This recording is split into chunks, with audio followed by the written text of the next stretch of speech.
जय श्री राधे कृष्णा। भगवत गीता में भगवान श्री कृष्ण महाराज ने संदेश दिया है कि व्यक्ति को अपने किए हुए शुभ और अशुभ सभी कर्मों का फल अवश्य ही भोगना होता है। नीति शास्त्रों ने मनुष्य के कर्म करने की तुलना किसान के साथ की है। वह कहते हैं कि जिस प्रकार एक किसान अपने खेत में जिस फसल का बीज बोता है, वही बीज सफल के रूप में किसान काटता है। इस सिद्धांत के विरुद्ध न कभी आज तक हुआ है और न कभी आगे होगा। इसलिए कहावत प्रसिद्ध है कि जो बोए पेड़ बबूल का, तो आम कहाँ से होए। यही व्यवस्था परमात्मा द्वारा बनाई गई है। सृष्टि में मनुष्य के ऊपर लागू होती है। परमात्मा ने मनुष्य को कर्म करने के लिए स्वतंत्र रखा है। इंसान जैसा चाहे कर्म कर सकता है। अच्छे या बुरे कर्म मनुष्य की विवेक शक्ति के ऊपर निर्भर करते हैं। जो जैसा कर्म करता है उसे वैसा ही फल मिलता है, फिर वह चाहे राजा हो या रंक। भगवान श्री कृष्ण ने स्वयं कहा है कि कर्म का फल आज नहीं तो कल भोगना ही पड़ता है। सुदामा उनके प्रिय सखा थे। बचपन में उन्होंने गुरु माँ द्वारा दिए गए चने को अकेले खाने का पाप किया था।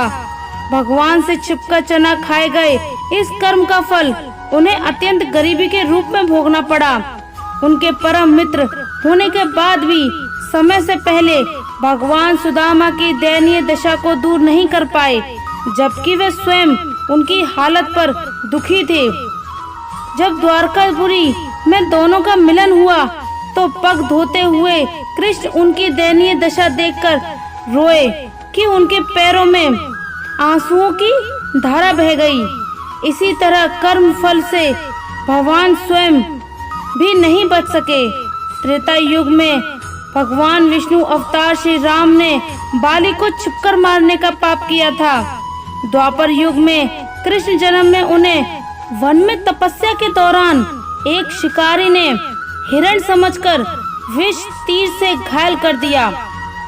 व्याध ने जब सच्चाई जानी तो वह उनके चरणों में गिर गया। इस पर श्री कृष्ण ने उन्हें पिछले जन्म का किस्सा बताते हुए कहा कि ये उनके द्वारा किए गए कर्म का फल है। भगवान श्री कृष्ण ने कहा है कि मृत्यु मनुष्य के जीवन का अंतिम समय है और जीवन का अंतिम सत्य है। लाख जतन के बाद भी इसे टाला नहीं जा सकता। कलयुग के प्रभाव से राजा परीक्षित ने एक रस के गले में मरा हुआ सांप डाल दिया। रस ने उन्हें श्राप दिया कि सांप के काटने से ही उसकी मृत्यु होगी। मुक्ति के लिए संतों ने राजा परीक्षित को श्रीमद् भागवत कथा सुनाने की सलाह दी और बाद में उन्हें मुक्ति मिली। भगवान श्री कृष्ण कहते हैं कि इंसान के द्वारा किए हुए कर्मों का दंड मिलता है। गीता में भगवान कृष्ण ने कर्म फल के बारे में कहा है कि इंसान को अपने कर्म का फल उसे अपने जीवन काल में भोगना पड़ता है। कर्म करते समय सदैव सचेत रहें, क्योंकि कर्म फल कभी पीछा नहीं छोड़ते। दुर्योधन ने एक अबला स्त्री को दिखाकर अपनी जंगा ठोकी थी तो उसकी जंगा तोड़ी गई। दुशासन ने छाती ठोकी तो उसकी छाती फाड़ दी गई। महारथी कर्ण ने एक असहाय स्त्री के अपमान का समर्थन किया तो श्री कृष्ण ने असहाय दिशा में ही उसका वध कराया। भीष्म ने यदि प्रतिज्ञा में बंधक एक स्त्री के अपमान को देखने और सहन करने का पाप किया तो असंख्य तीरों में बिंकर अपने पूरे कुल को एक एक कर मरते हुए भी देखा। भारत का कोई बुजुर्ग अपने सामने अपने बच्चों को मरते देखना नहीं चाहता, पर भीष्म अपने सामने 4 पीढ़ियों को मरते देखते रहे। जब तक सब देख नहीं लिया तब तक मर भी ना सके। यही उनका दंड था। धृतराष्ट्र का दोष था पुत्र मोह, तो 100 पुत्रों के शव को कंधा देने का उन्हें दंड मिला। 100 हाथियों के बराबर बल वाला धृतराष्ट्र सिवाय रोने के और कुछ नहीं कर सका। दंड केवल कौरव दल को ही नहीं मिला था, बल्कि पांडव दल को भी मिला था। द्रौपदी ने वरमाला अर्जुन के गले में डाली थी। सो उनकी रक्षा का दायित्व सबसे अधिक अर्जुन का था। अर्जुन यदि चुप उनका अपमान देखते रहे तो सबसे कठोर दंड भी उन्हीं को मिला। अर्जुन पितामह भीष्म को सबसे अधिक प्रेम करते थे, तो कृष्ण ने उन्हीं के हाथों पितामह को निर्मम मृत्यु दिलाई। अर्जुन रोते रहे पर तीर चलाते रहे। क्या लगता है अपने ही हाथों अपने अभिभावकों भाइयों की हत्या करने की ग्लानि से अर्जुन कभी मुक्त हुए होंगे? क्या नहीं वे जीवन भर तड़पे होंगे? यही उनका दंड था। युधिष्ठिर ने स्त्री को दांव पर लगाया तो उन्हें भी दंड मिला। कठिन से कठिन परिस्थितियों में भी सत्य और धर्म का साथ नहीं छोड़ने वाले युधिष्ठिर ने युद्ध भूमि में झूठ बोला और उसी झूठ के कारण उनके गुरु की हत्या हुई। यह एक झूठ उनके सारे सत्यों पर भारी रहा।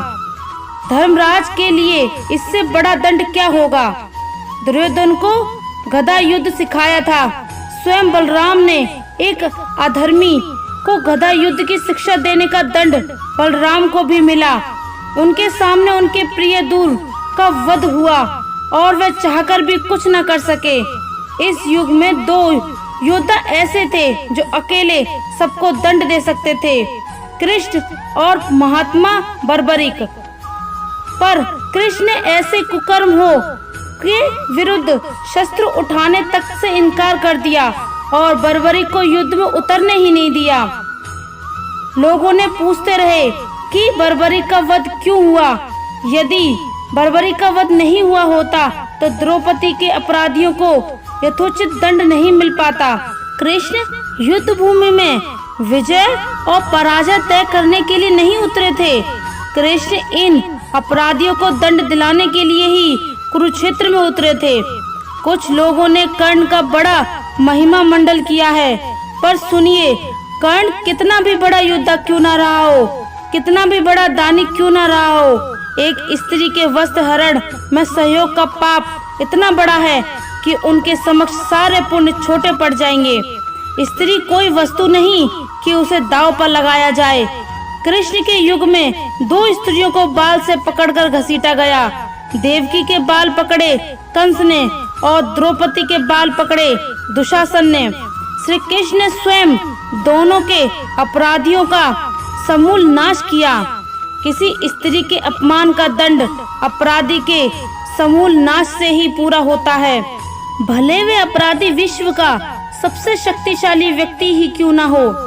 सूर्यपुत्र कर्ण महाभारत का एक ऐसा योद्धा था जिसे समझाना बेहद मुश्किल था और जिसे समझना बेहद मुश्किल था।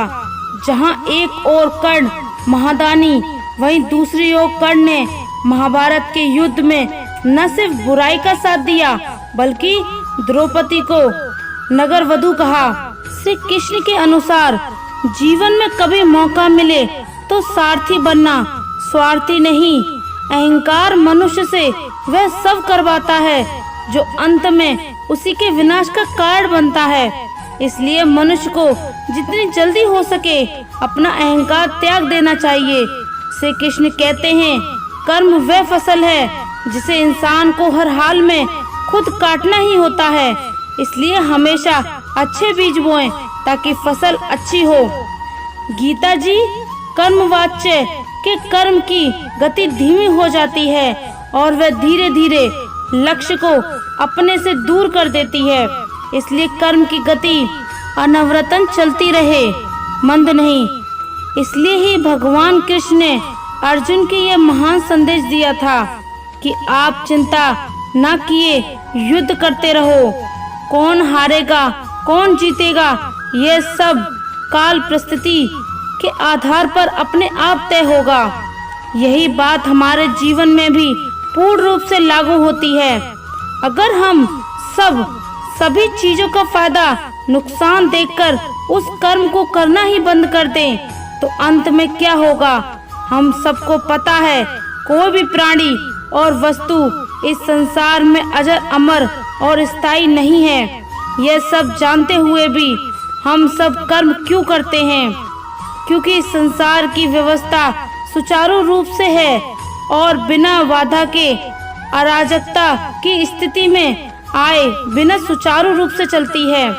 हमारे माँ बाप ने हमको पैदा किया और अगर वे ये बात सोचने लग जाते कि पता नहीं यह वृद्धावस्था में हमारा सहारा बनेगा या नहीं, तो हो सकता था वे हमें धरती पर लाने का इरादा भी त्याग सकते थे।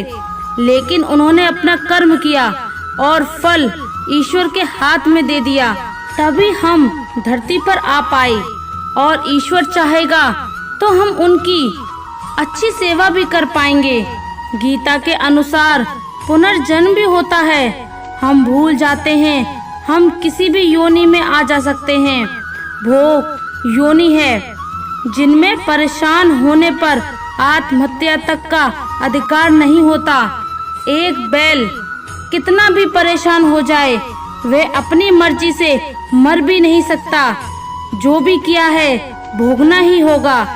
किसी ने बहुत अद्भुत बात कही है कि अगर आंखें सचमुच हमेशा के लिए बंद होने से पहले खुल जाएं, तो जिंदगी सुधर जाती है। दोस्तों, अगर हम कुछ कर्म ही नहीं करते तो हमारा जीवन ही व्यर्थ है, और हम मेहनत से काम करेंगे तो उसका फल जरूर मिलेगा। दोस्तों, मेहनत की सफलता का शॉर्टकट है, कोई अन्य शॉर्टकट नहीं है। तुम्हें मेहनत करनी होगी, मेहनत करनी होगी। आपको ईमानदारी से प्रयास करने होंगे। अगर आप कहते हैं कि परिणाम अच्छा नहीं आया, तो आपको खुद से पूछना होगा कि क्या हमारे प्रयासों में कोई कमी है। दोस्तों, पुराणों में कहा गया है कि जो कुछ भी हमें मिलता है, माता पिता, भाई बहन, पति, बहू, बेटे, ये सब हमारे पिछले जन्म के आधार पर ही मिलते हैं। लोगों से इस जन्म से हमारा रिश्ता है।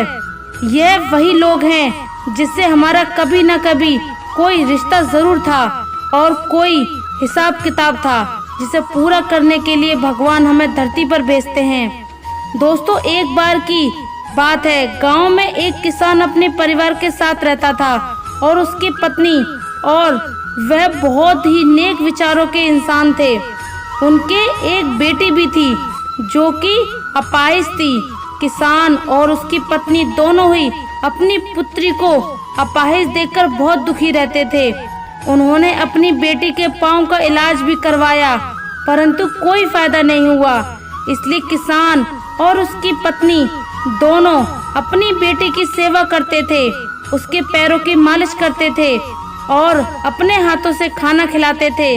किसान ये सोचकर परेशान रहता था, उसके बाद उसकी बेटी का क्या होगा, उसका ध्यान कौन रखेगा। किसान ने गांव के पास दूसरे गांव में एक प्रसिद्ध संत महात्मा रहते थे।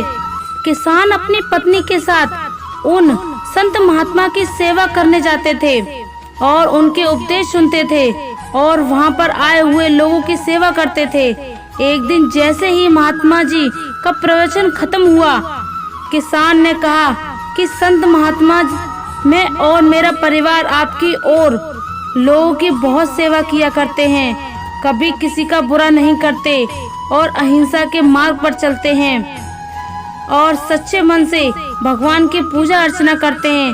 फिर भी हमारी बेटी अपाहिज क्यों पैदा हुई, उसे अपाहिज देखकर हमें बुरा लगता है। किसान की यह बात सुनकर महात्मा ने अपने नेत्र बंद किए और कुछ समय बाद वापस नेत्र खोले और कहा कि मैं तुम्हारा पूर्व जन्म देख लिया है और यह सब तुम्हारे पूर्व जन्म के पापों का फल है।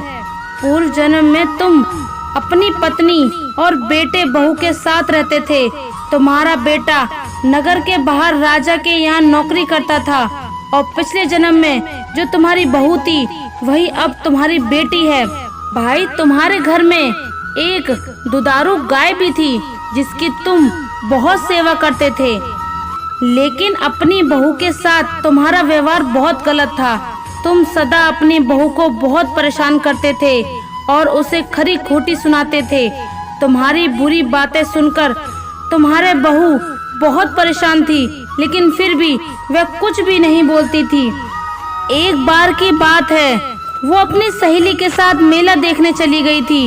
वापस आने पर तुमने गुस्से से एक डंडा उसकी तरफ फेंका, जिससे उसके पैर की हड्डी टूट गई और वह एक पैर से उठाकर चलने लग गई और पूरे जन्म में वह परेशान ही रही, लेकिन फिर भी वह कुछ नहीं कहती थी।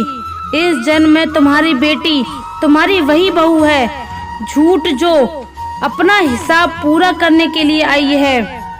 जैसे तुमने उसे उस जन्म में रुलाया था, वह इस समय तुम्हें रुला रही है। हालांकि तुमने गाय की सेवा की थी, जिसके कारण तुम्हें इस जन्म में बुद्धि निर्मल मिली है। तुम्हारा ज्यादा बुरा नहीं हुआ, तुम्हें अपने कर्मों की सजा मिली है। इसलिए हमेशा अच्छे और नेक कर्म करने चाहिए। कर्म का फल हर पल हमें मिलता रहता है, क्योंकि एक एक सांसों में हमारे साथ जो घटना घटित हो रही है वे हमारे कर्मों का परिणाम ही है। कर्म के कारण ही हम सांस ले पा रहे हैं, तो किसी की सांस अभी अभी खत्म हो चुकी होती है। कर्म हमारी काया तो उसका फल हमारी परछाई है। दोनों सदा साथ साथ ही रहते हैं।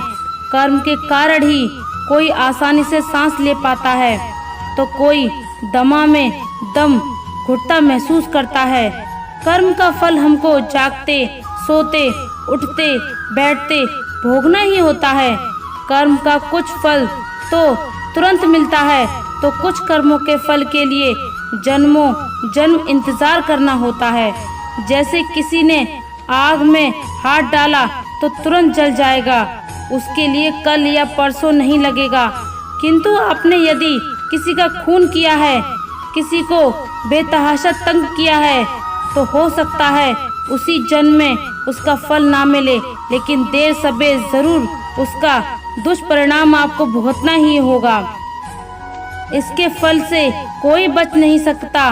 ईश्वर का अवतार भगवान राम ही क्यों ना हो, उन्होंने भी बाली को छुपकर मारा था। उसके परिणाम में उन्हें श्री कृष्ण अवतार में उसी बाली के हाथों मरे जो शिकारी रूप में आया था। इसी प्रकार यदि आपने किसी की मदद की है, तो ईश्वर वह मदद आप तक किसी न किसी माध्यम से कई गुना करके देगा। न अच्छा कर्म मिटता है, न बुरा कर्म, यहाँ तक कि हमें मानसिक कर्मों की सजा भी मिल सकती है। इसलिए कहा जाता है, जैसे गाय का बच्चा हजारों गायों की संख्या में भी अपनी माँ को ढूंढ लेता है, वैसे ही कर्म अपने कर्ता को भी हर हाल में ढूंढ ही लेता है। अपने किसी का लिया हुआ पैसा नहीं लौटाया तो किसी जन्म में उसके नौकर या पालतू जानवर बनकर उसकी सेवा और चाकरी करेंगे, पर हिसाब तो पूरा होकर रहेगा। किसी का भला चाहा तो वह भी आपकी किस्मत के कांटे कब दूर कर देगा, आप समझ भी नहीं पाएंगे। सेवा, दान, परोपकार जैसे पुण्य कर्म हमारे कर्म बंधनों को काटती है। इसलिए शास्त्रों में सत्कर्म करने पर जोर दिया गया है, क्योंकि अंततः हमारा उद्देश्य सभी कर्म बंधकों से मुक्त होना ही है। और जब हम कर्म का सिद्धांत समझेंगे, तभी इस चक्रव्यूह से बाहर आ पाएंगे। जब हम कर्म निष्काम भाव से करते हैं, तो हमें उन कर्मों के फलों को भोगना नहीं होता।